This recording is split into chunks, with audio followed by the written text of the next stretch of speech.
Ka san ma'anan wannan abin? Shi ake kira retention rate. Shi yake nuna ma yanayin yadda mutane ke kallon bidiyon ka. A'a suna kallo ne daga farko har ƙarshe ko kuma sun sauka a wani ɓangare.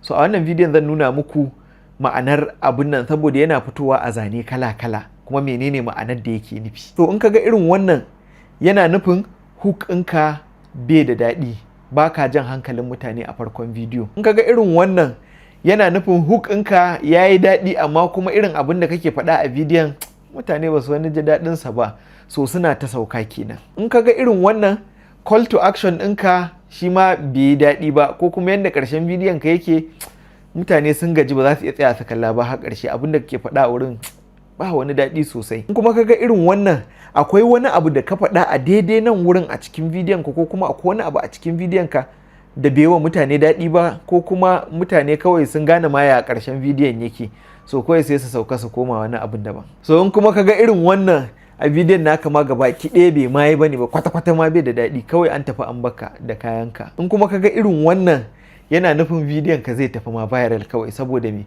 mutane sun ji daɗin shi kuma mutane da yawa suna tsaya su kalla daga farko har ƙarshe. In har bidiyon ya taimake koya ne ka tabbata ka sharing sannan kuma kana following ina domin ƙara wayewa a harkar content.